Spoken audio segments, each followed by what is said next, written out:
Gloire, gloire, gloire à Jésus-Christ, gloire au guide, gloire à Dieu, gloire à l'Éternel des armées, le Dieu tout-puissant, créateur de toutes choses. Mon créateur, c'est ce que la Bible, la parole de Dieu nous enseigne. Au travers du livre de la Genèse, Dieu qui créa les cieux et la terre et tout ce qui se trouve à la surface de la terre, en passant par les plantes, l'eau. Il sépara la lumière des ténèbres, il sépara le ciel et la terre. Et il créa l'homme de la poussière et de l'homme créa la femme. Frère, je l'ai déjà dit dans l'une de mes vidéos, Dieu a pris sur lui-même de façonner ce monde à cause de son amour inqualifiable. Dieu est bon. Dieu est infiniment bon. Il a fait ce monde selon des principes, selon des lois. C'est pourquoi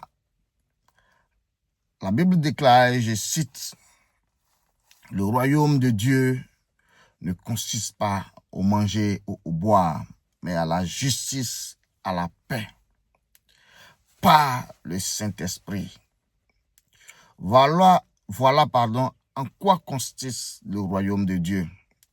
C'est un royaume de justice et de paix, par son esprit, selon son esprit. C'est pourquoi je veux qu'on marque un arrêt pour prier. Nous allons prier pour la paix qu'il y a aux États-Unis, qu'il y a un peu partout dans le monde, en Europe, en Afrique, même si dans certains pays il y a des troubles. Je veux qu'on marque un arrêt pour prier pour la paix dans le monde. Père, toi tu es juste, toi tu es amour. Toi, tu es le Dieu souverain. Nous voulons bénir ton esprit pour cette journée de grâce, pour cette journée riche, car tu fais de nous tes enfants. Tu nous donnes la joie de vivre. Oui, en ce jour, le soleil qui est dans nos cœurs, qu'il pleuve, qu'il neige, ou qu'il fasse un grand vent, la paix qui est dans nos cœurs émane de toi, émane de ton esprit. C'est pourquoi tu ne donnes pas la paix comme le monde donne la paix. Et cette paix, elle ne peut se trouver qu'en toi.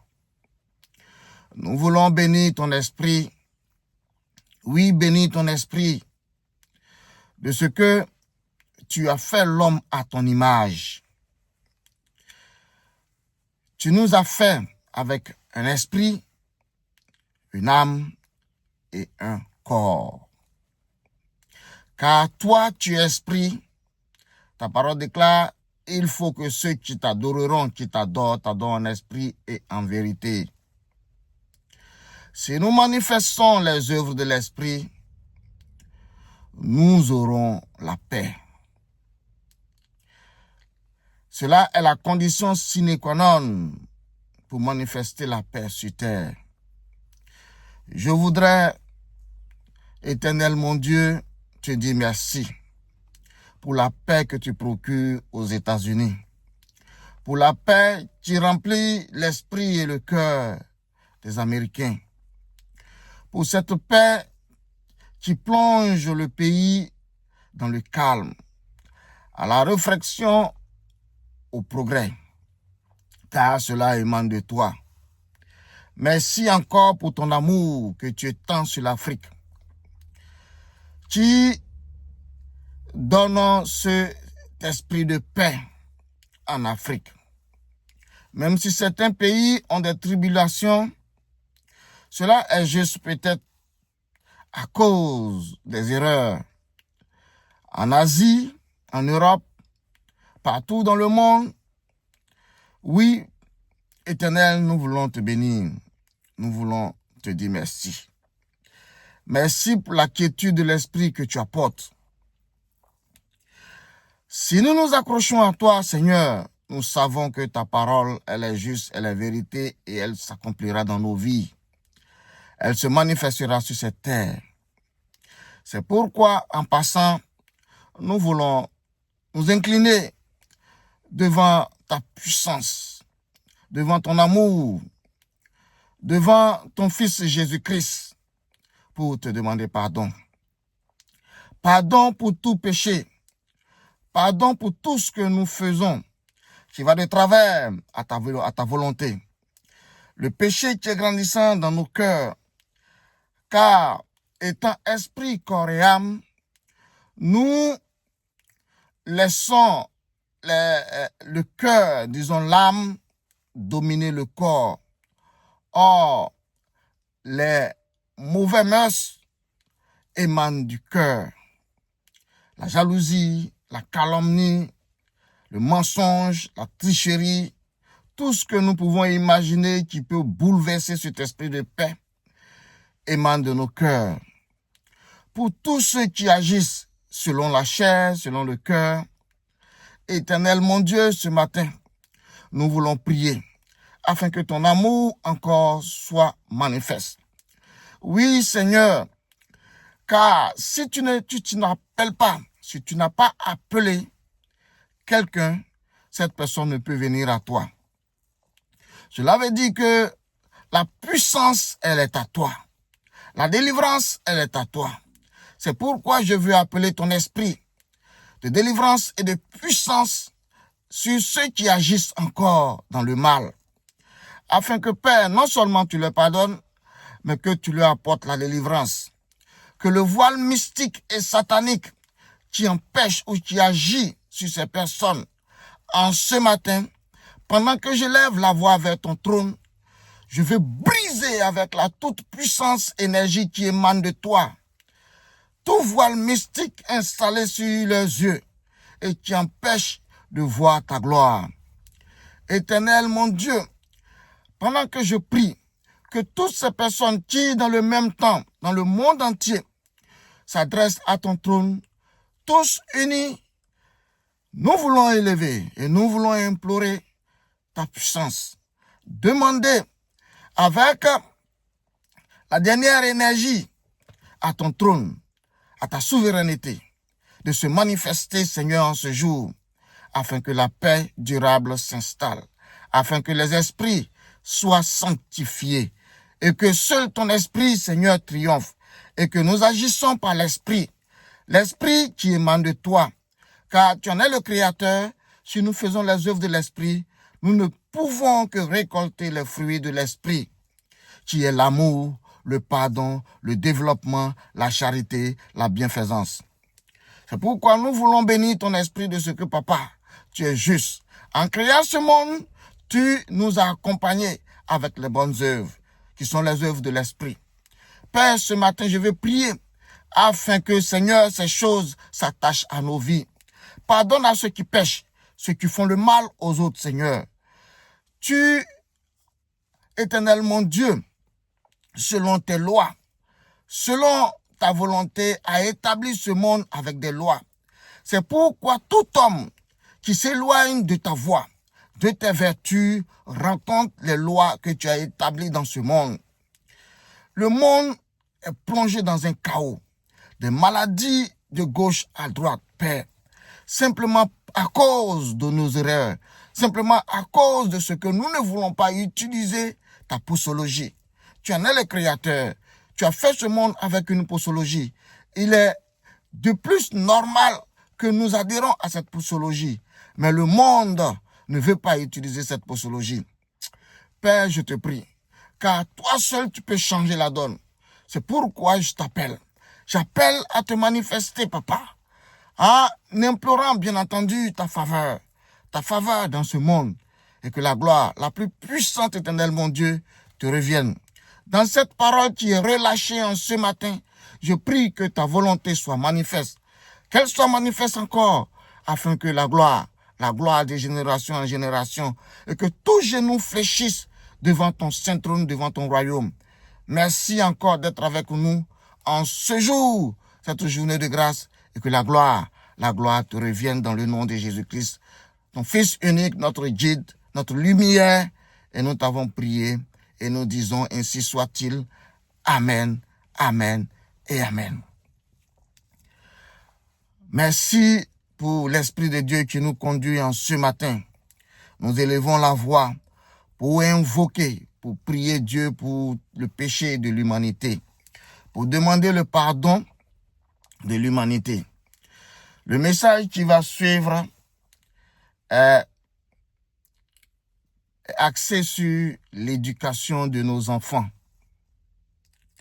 Oui, l'éducation de nos enfants.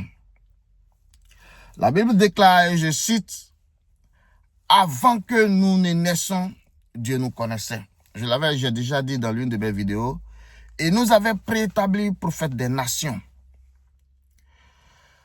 Être préétabli, ça veut dire que nous avons existé avant même la venue sur cette terre. Dieu nous connaissait.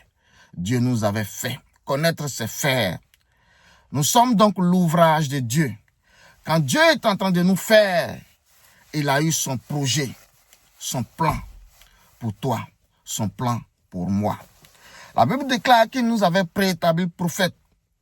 Il a préétabli certains présidents. Il a préétabli certains juges. Il a préétabli certains rois. Il a préétabli certains des ingénieurs techniciens. Il a préétabli certains des médecins. Avec bien entendu des dons.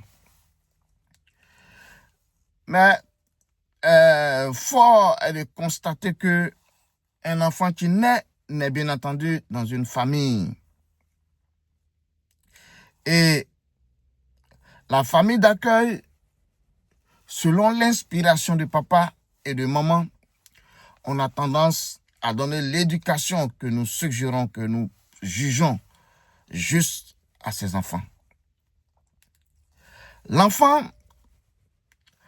a un esprit, quand au fur et à mesure qu'il évolue, gagne un esprit, une âme et un corps, bien entendu. Et il se développe. Mais si dans son développement sur cette terre, le père, qui est peut-être, je vais dire, docteur, il ne voit que la vie dans la médecine. Et il ne connaît rien d'autre. Or, Dieu peut lui, ou alors l'enfant peut décider d'atterrir dans cette famille parce que il y a un message au sein de cette famille qui va l'aider à développer, à être peut-être juge ou même encore prophète des nations dans la parole de Dieu. Mais quand l'enfant atterrit, nous façonnons l'enfant à notre manière, sans même pour autant consulter Dieu qui envoie cet enfant-là au sein de notre famille. Nous jugeons que l'enfant, voilà l'éducation qui est juste pour que l'enfant puisse devenir médecin comme nous. Ou voilà l'éducation qui est juste pour que l'enfant puisse devenir peut-être un avocat. Or, Dieu, dans son plan, a préétabli cet enfant-là comme un prophète, comme quelqu'un qui est lumière et qui va venir éclairer le monde. La Bible déclare que le monde est fait de lumière et de ténèbres. Un enfant qui est lumière, qui vient dans ce monde, vient avec, si vous voulez, sa lumière. Et en tant que lumière, c'est d'éclairer le monde. Mais l'éducation des parents peut peut-être amener cet enfant à changer la donne. En lui infligeant des corrections très tôt, en lui interdisant des choses qui ne sont certainement pas la volonté de Dieu. Et nous façonnons l'enfant à notre manière. Qu'est-ce qui prouve que l'éducation que nous apportons à cet enfant sans l'esprit, sans la volonté de Dieu, est la volonté du Père? Si nous sommes donc d'accord que Dieu nous connaissait, nous sommes l'ouvrage de Dieu, alors un enfant doit être éduqué selon la parole de Dieu. Un enfant doit être éduqué selon la volonté de Dieu. Un enfant qui très tôt commence à porter des vestes, commence à faire des choses, on lui dit, enlève cette veste. Tu es trop petit pour ça. C'est l'âme, c'est l'esprit que Dieu lui a donné pour pouvoir impacter ce monde. Alors, si tu interdis l'enfant d'embrasser sa carrière, d'embrasser sa voie selon l'esprit et la parole de Dieu, il est clair que tu es enfant de façonner l'enfant selon ce monde. La volonté de Dieu n'est pas forcément la volonté des hommes. La Bible déclare que le premier enfant de Adam et Ève après leur chute a été Caïn et Abel. Quand Adam et Ève sont rentrés en contact avec le péché, les ténèbres ont pris place dans la vie de Adam et Ève, tout comme la lumière. Leurs enfants, Caïn et Abel, Caïn était un enfant ténébreux et Abel était un enfant lumière. C'est pourquoi, très tôt, à partir des offrandes qu'il faisait à Dieu, Dieu a pris plaisir à agréer les offrandes de Abel. Parce que Abel manifestait les œuvres de la lumière et Caïn manifestait les œuvres des ténèbres. Voyez-vous, bien avant que Adam et Ève entrent en contact avec le péché, ils étaient de la lumière. Quand ils sont rentrés en contact avec le péché, les ténèbres ont pris place. C'est pour ça que Dieu leur avait interdit de manger à l'arbre de connaissance du bien et du mal. Il avait dit, et je cite, « Le jour où tu en mangeras, tu mourras ». Cette mort est bien entendu le contact avec le monde des ténèbres. C'est pourquoi la venue au monde de Caïn et Abel a été de produire un enfant lumière et un enfant ténébreux. Et ce qui a bien entendu engendré le mal de Caïn en tuant son frère Abel. La rébellion dès lors s'est installée. Les rancœurs, les mauvais mœurs, la jalousie. Caïn a éprouvé de la jalousie au travers des actes que son frère Abel, qui est lui lumière, faisait à Dieu. Tous deux étaient appelés à faire un sacrifice à Dieu. Mais Dieu qui agrée les offrandes de Abel va inciter Caïn à manifester les œuvres ténébreuses, les œuvres du corps, de l'âme, qui sont bien entendu la jalousie. Et cette jalousie a poussé Caïn à ôter la vie à son frère Abel. Voyez-vous, nous avons dès lors commencé à participer au mal. La mort, certainement pas la mort physique, mais la mort de l'esprit s'est installée en nous. Elle a pris racine en nous. Et voyez-vous, cela n'a toujours pas été la volonté de Dieu. Cette mort n'a toujours pas été la volonté de Dieu. Bien que Dieu ait maudit le sol à cause de Caïn, Dieu ait maudit Caïn. Caïn a été celui-là même, l'une des premières personnes à commencer à impacter cette terre, à développer. La Bible déclare que Caïn est allé jusqu'à même à créer toute une ville, à fonder une ville. Or, Caïn avait été maudit par Dieu. Serait-il été possible d'impacter ce monde? Cela voudrait dire que nous pouvons impacter ce monde. Nous pouvons transformer ce monde. Nous pouvons être riches dans ce monde. Mais prenons garde. Est-ce que cela est la volonté de Dieu le Père? Impacter ce monde est dans la volonté de Dieu le Père. Il est vrai que Dieu nous a fait à son image sur cette terre. C'est de développer ce monde. Mais le développement dont Dieu réclame, est-il le développement que nous les humains nous réclamons? Voilà la question. C'est pourquoi Satan se lève et dit, ce monde m'a été donné. Si tu m'adores, je te le donne. Je le donne à qui je veux. À partir de Caïn, Satan a pris possession de cette terre. Dieu en a la possibilité de rendre quelqu'un riche, de lui donner ce pouvoir d'impacter ce monde, car il est le créateur. Mais Satan n'a pas créé ce monde. Mais Satan a pour autant le pouvoir d'impacter aussi ce monde. C'est pourquoi nous devons faire attention dans l'éducation de nos enfants.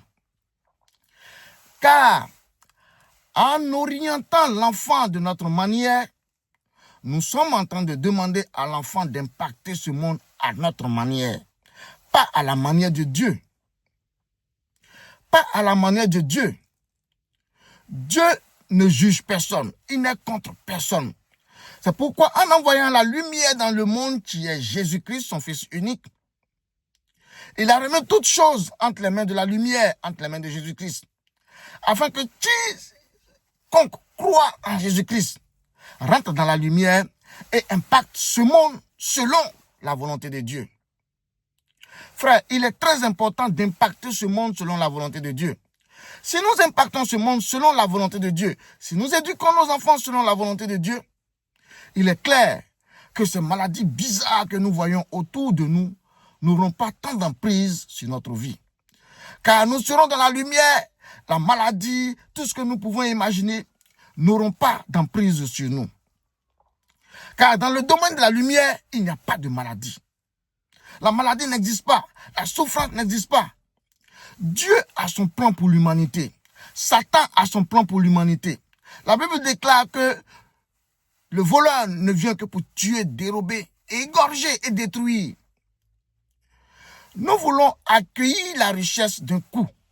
Nous voulons accueillir les biens d'un coup, à notre manière charnelle, dans le corps. Mais est-ce la volonté de Dieu? Est-ce la volonté de Dieu? Ainsi, nous voyons tout ce qui nous entoure. La colère de Dieu s'abat à des moments donnés. Récemment, nous avons assisté à un tremblement de terre en Europe. Il arrive à des périodes où la pluie, il pleut terriblement et cette pluie-là arrive même à détruire des maisons, à tuer des hommes. Les événements, les catastrophes naturelles qui surviennent à la surface de la terre, ce sont des systèmes de Dieu pour attirer l'attention de l'humanité, attirer l'attention des hommes sur notre marche, sur nos actions dans ce monde. Mais personne n'y prend garde. On pense à la technologie que nous avons mise en place qui va remédier à cela. Aucune technologie de pointe ne pourra et ne saura résoudre les problèmes naturels. Aucune ingéniosité ne pourra arrêter, sinon l'eau qui s'écoule. Que les ingénieurs en bâtiment, en construction s'unissent. Mais si Dieu décide de faire écouler de l'eau pour décréter, si vous voulez, son mécontentement, il n'y a aucune ingéniosité ne pourra freiner cela. Parce que ça émane de Dieu.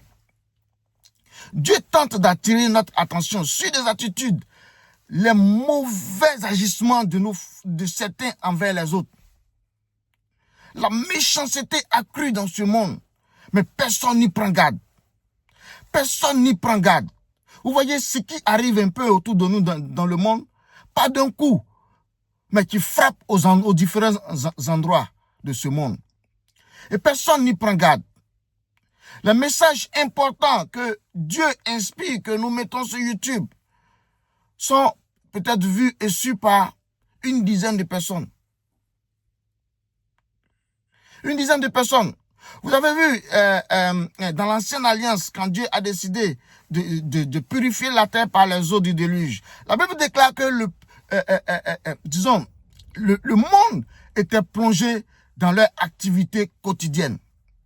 Les gens mangeaient, les gens riaient, les gens échangeaient, les gens vaquaient à leurs occupations.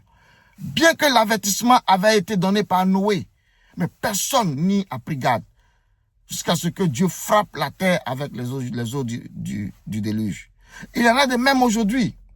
Les événements qui arrivent, personne n'y prend attention. Les gens sont plongés dans la méchanceté. On renvoie les gens à tort et à travers dans les entreprises. Moi, en ce moment-là, j'ai perdu mon emploi.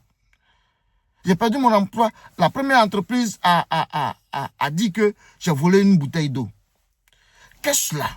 Qu'est-ce que ça veut dire? Et même les gens à qui on explique, on dit, va à la justice. Mais moi, j'émane de Dieu, je ne vais pas aller à la justice pour ça. Il est vrai que Dieu a établi l'autorité de la justice sur cette terre pour le commun des mortels que nous sommes. Mais Dieu est le défenseur des hommes.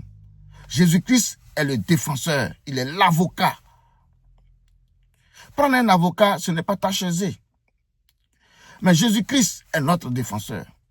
Moi, je prie que Dieu pardonne à tous ceux qui nous font du tort, à tous ceux qui font le mal aux autres, parce qu'ils ont un certain pouvoir. Si ce pouvoir-là, tu le perds, comment vas-tu regarder les autres? Prenons garde à ce que nous faisons aux autres. Que cela soit dans la volonté puissante de l'Éternel. Ainsi, nous allons éviter, à un moment donné, de rentrer en contact avec des situations terribles. C'est ainsi quand je sors, je vois des gens pas de vieilles personnes, mais qui sont frappés par une quelconque maladie, qui n'arrivent même plus à marcher. Ces personnes n'arrivent même plus à marcher. Crois-tu véritablement que cela est de la volonté de Dieu? Non. Je dis non. Tu crois que Dieu peut te créer et te frapper d'une quelconque maladie à tel enseigne que tu n'arrives pas à marcher? À peut-être, je ne sais pas, peut-être 40 ans. Je ne sais pas.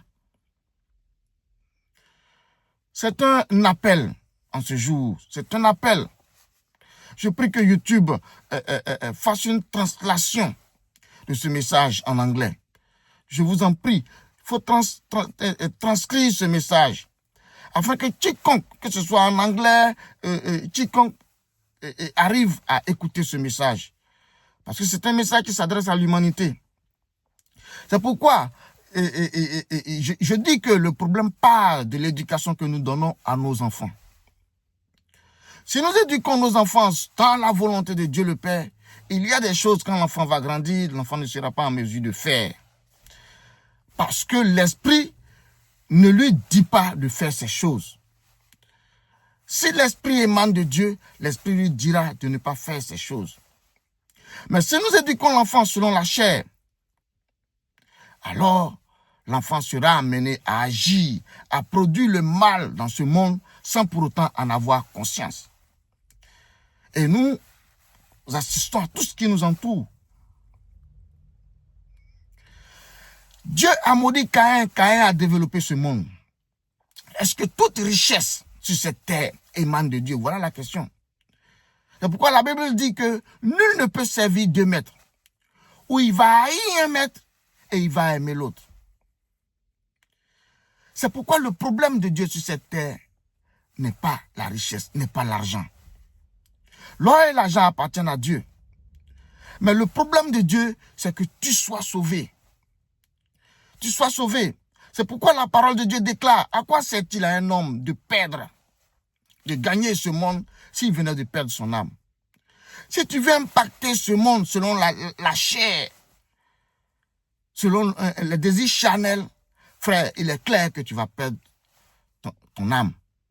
Il est clair que tu vas perdre ton âme. C'est pourquoi la façon dont une personne se développe et devient riche est différente de la façon dont une personne se développe dans le corps, selon les ténèbres pour impacter ce monde. Dieu a maudit Caïn, mais pourtant Caïn a développé ce monde. Caïn a impacté ce monde. L'histoire de Job. Dieu savait que ce n'est pas la richesse qui était dans le cœur de Job. C'est pourquoi quand Job a été réclamé, Dieu a laissé faire. Mais il a interdit à Satan de toucher à son âme. Pourquoi? Parce que Job, étant de la lumière, ne peut pas perdre son âme. La richesse que Job avait acquérie émanait de Dieu. Donc Job ne peut pas perdre son âme.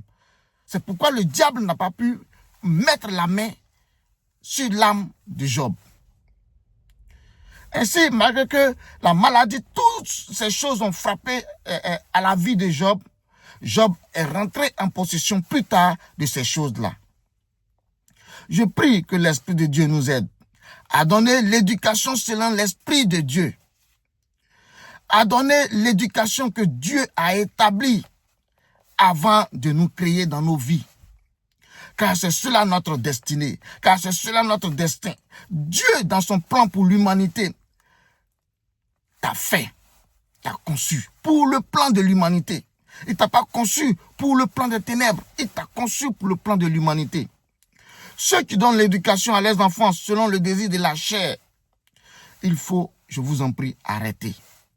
Il faut arrêter, il faut éduquer l'enfant selon l'Esprit de Dieu, selon la parole de Dieu, pour que la souffrance soit freinée dans ce monde, pour que la méchanceté soit freinée dans ce monde. Quand Dieu devrait détruire Sodome et Gomorrhe, bien que Abraham aurait intercédé, cela n'a pas freiné la main de Dieu. Dieu avait dit, si au moins il avait trouvé au moins 10 justes. Mais comme le monde se développe, on réussit. Une fois que quelqu'un réussit à impacter ce monde selon la chair, cette personne peut dire, Dieu m'a béni. Est-ce que toute bénédiction émane de Dieu? Non. Non. Si Caïn a réussi à impacter ce monde, cela voudrait dire que toute bénédiction n'émane pas de Dieu. L'envie, le fait d'envier quelqu'un n'émane pas de Dieu. Dieu n'envie personne. Dieu ne juge personne. Ce que nous faisons nous juge. Nos actes que nous posons nous jugent. Si tu acceptes et crois en Jésus-Christ, alors tu es jugé dans la lumière. Si tu n'acceptes pas et ne crois pas en Jésus-Christ, alors tu es jugé appartenant aux ténèbres. Voilà ce que c'est. Que l'Esprit de Dieu nous aide. Que Dieu nous aide de par son amour et par sa puissance. Que son amour encore demeure dans ce monde, afin que l'humanité s'éloigne du péché.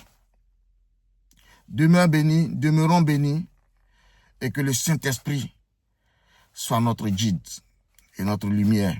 Merci encore à Jésus-Christ, et que la gloire soit à lui. Au nom de Jésus-Christ, que la lumière infuse le monde. Au nom de Jésus-Christ, que la lumière infuse ce monde, et que à lui la gloire d'éternité en éternité. Merci d'avoir suivi cette vidéo. À la prochaine.